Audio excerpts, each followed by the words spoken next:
This past summer, we had some friends visit us from out of town. Now, in any other year, that would be the most normal sentence ever. But this year, it was a big, big deal. Like many of you, we hadn't seen friends for many months, much less had anyone travel to visit us or vice versa. But we had an opportunity and we desperately missed our friends. We were also very nervous, but we knew they were taking this very seriously. But it would involve a plane flight, and they worked in healthcare. And I remember it was the summer, so we still didn't know all of the information of how this spread, but we really wanted to make this work, but make it work safely. So first, we had to have the call. You know the call. Have you had the calls about the boundaries? I hope you have. We were pretty nervous about the call. I mean, what if they got mad? What if they thought we were overreacting? Okay, so what have you guys been doing to keep safe? Yeah, us too. And what's been your general level of concern during this? Oh yeah, us too, definitely. But right, yeah, there's a flight. And we know that the virus incubates for 10 days, so you'll be here for 7. So we're gonna have to keep up whatever we decide to do for the whole time. Yeah, I know, that's gonna be hard. But we're gonna have to go into this assuming that any of us might be positive and do anything we can do to keep each other safe. So are you guys willing to get tested before you leave? Okay, good, us too. You're planning on doing what on the plane? N95 masks and then a cloth mask over it, okay, and a face shield. Okay, we're gonna need a picture of that. And 4 layers of gloves?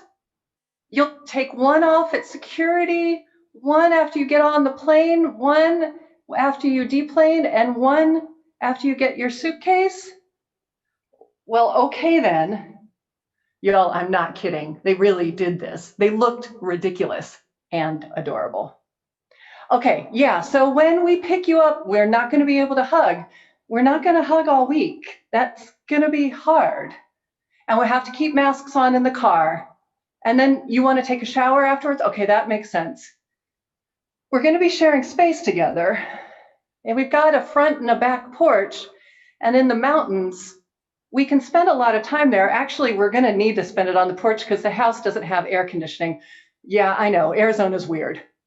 So yeah, if we're 6 feet apart outside, then we can take off our masks. But if we go inside or get closer, we'll put our masks on. How about just having one couple in the kitchen at a time? We'd love to cook for you, but you all can clean up. You want to do that? Cool. So how does everyone feel about this? Let's share our comfort level. Okay, good. You know what? Let's have a rule. Let's check in every day about how it's going.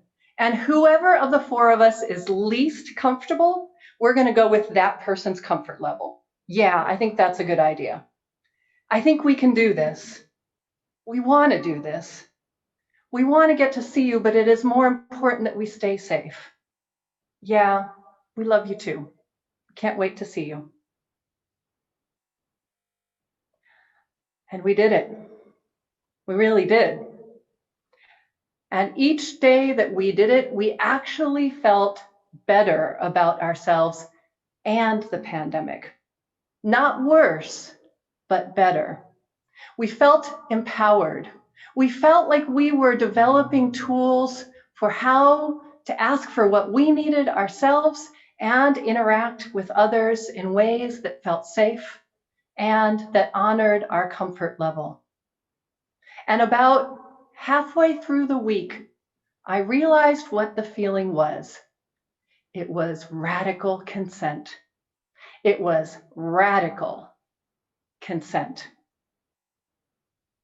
Now, you all need to know that I am a fierce defender of consent. As a woman, I have had to learn and convey my own bodily consent to people who did not have my interests at heart. All women know this, and many men do. And many of our trans siblings know it way better than all of us. Many of my generation and older were taught that we didn't have autonomy over our bodies, that boys will be boys was an excuse for us to be harassed, catcalled, groped, and worse. As the mother of sons, you can ask them, I taught them about consent very early. Mostly, I wanted to make sure that they were always respectful of women and their boundaries. But early on, I also had to understand that they needed to protect their own autonomy, that I couldn't assume that because they were young men that they didn't deserve every bit of that same consent. You can ask them. My mantra to them over and over again was, anything less than an enthusiastic yes is a no. Now, I want to be clear to each of you listening that you may have had different experiences with consent. I don't know any women who haven't needed to deal with it being violated on some level. For our trans siblings, I know this is a deeply relevant issue, and I know it is for men too.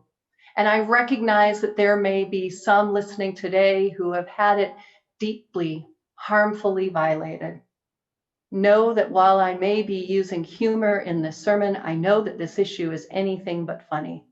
And I recognize that this may be difficult for you. I love Unitarian Universalism because we teach our kids about healthy sexuality in our whole lives, our OWL program that you heard directly from Katie Resendez. And we are a faith where it may be interesting, but not shocking to hear consent preached about by your minister. So as I delved deeper into how setting boundaries and expectations around COVID interactions was really a radical interpretation of COVID, then it was an onion that just kept giving me more and more layers. So let's unpeel some of these layers together. Setting boundaries and guidelines for our interactions with our friends and family is all about consent. After all, if we get sick, then it is our bodies that suffer. It is our future. We are the ones who know what our comfort level is with that risk. And yes, it may be uncomfortable to ask for what we need and expect, but not asking for it has terrible consequences. I think this is why people who refuse to wear masks are so infuriating to us. My wife calls them mask holes. Yes, you can use that. They make us so absolutely mad. And we look at them and say, don't you understand? This is for your safety. But even more importantly, it's for ours. I mean, it would be one thing if we were watching them make bad decisions that only impacted them, but we know it puts us in danger too. And therefore, it is an issue of consent. Their refusal to wear masks goes against my own bodily autonomy, and we don't get any say about it. It feels like a violation of our health boundaries. And this is most visible with masks, but it's also true with other actions that we know that are unsafe in the pandemic. Eating inside, going to a bar, in-person weddings and funerals, and yes, even watching Garth Brooks hug people after singing at the inauguration. So let's unpeel this onion a little bit more. We may be having conversations about consent and our boundaries for gathering with friends if we are gathering, but it's harder when it comes to family members. How many of you have had challenges with family members saying, oh, I'm okay, you don't need to worry? Doesn't it feel like the equivalent of telling a child that they should sit on their uncle's lap or get a kiss from Auntie Vera? That boundaries are important, but that we need to put them in a different category when it comes to family? And if we think about it, that's totally not true. In fact, family is where we should have the most consent issues, where we should feel the most safe. Let's unpeel it a little bit more. What does it feel like when people do respect your boundaries? When delivery people have masks on when they come to your door, when someone preemptively asks you what interactions you're comfortable with. You get to breathe and settle in. We feel respected. We feel seen as a valued human being. I can tell you that with our friends, it felt freaking awesome. Like we felt very heard and seen as the valuable beings that we are. We felt empowered, and it has buoyed every interaction we've had since then. And what does it feel like when someone doesn't respect your boundaries? When you pass someone in the grocery store without a mask, when you see people wear it under their noses, and we have to communicate your noses are connected, people, when you don't have any choice but to be next to them. What does it feel like in your body? Does it feel like someone is being cavalier with your health or even your life? To me, it feels like they don't care what my boundaries are. And even worse, it feels like they are entitled to my space. You're seeing what entitlement looks like. And we can extend that to so many other scenarios. What if that is true not just for a cough, but also a cat call, or a touch, or a grab? I'm sorry, you are not entitled to that. Back away. Let's unpeel it a little bit more. I want you to imagine people who have experienced trauma and consent violation. Many live like this all the time, constantly waiting for or worrying about someone to cross the lines. Let's look at it a different way. You know, there are plenty of people who don't like hugs. There are plenty of those people in our own congregation. And I have to tell you, UUCP is a hugging community. Remember when we would take time to greet our neighbors in the sanctuary?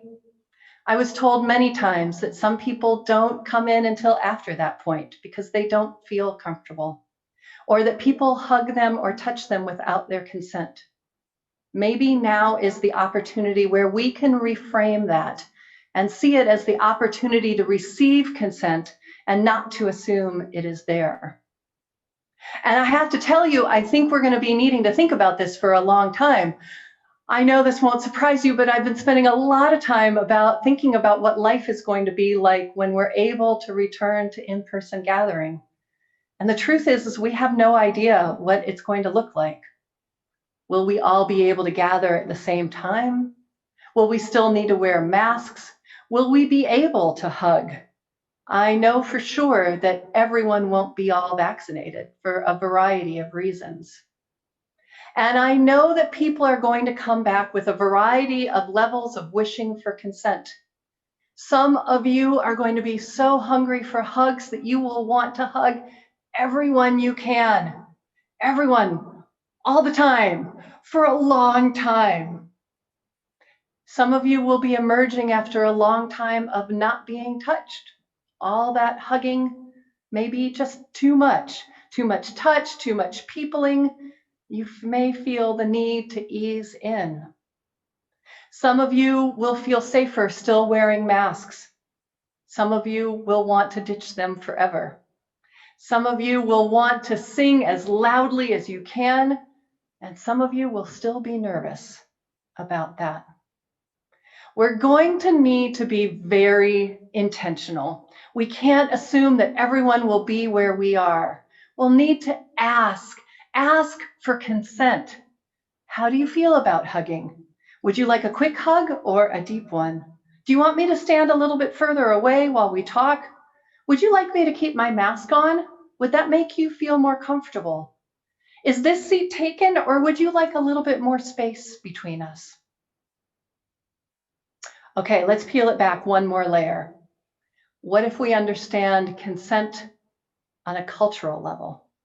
What if we looked at how consent and entitlement were linked when it comes to race? What if we notice that there has been a lack of consent when we interact with people of color, or really any people outside of the white dominant culture? It can be adopting a different culture as ours without understanding it. It could be asking to touch a Black person's hair.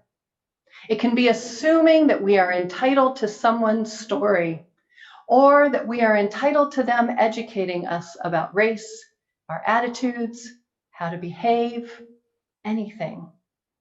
Because isn't that just another violation of consent? And doesn't our culture say that we can just take it? Can we stretch from mask holes to being more culturally aware? So here's what I'm saying. This experience gives us an opportunity to think about consent more deeply on so many levels. No matter how we've experienced before, if we've experienced the lack of it in a sexual context or in a health and virus context. Now that we've gone through this and now that we recognize it for what it is, we can't unknow it. And that's a good thing. We have the opportunity to take this awful time when we have to have these conversations to keep us safe, when we have to wear masks and keep socially and physically distant, when we have to be afraid of people getting too close to us. Let's take something good from this. May we be conscious of our own boundaries of consent. May we ask others what their boundaries are and then remember them and respect them. Let's remember that people's boundaries will change and not to assume that just because you had a conversation one time, that it's true the next time. Let's acknowledge that that consent level will change. May we show that we really care about each other, not just whether we get COVID or not, but in all areas of physical and emotional safety. We can learn from this and we can be better. Let's prove that it may be so.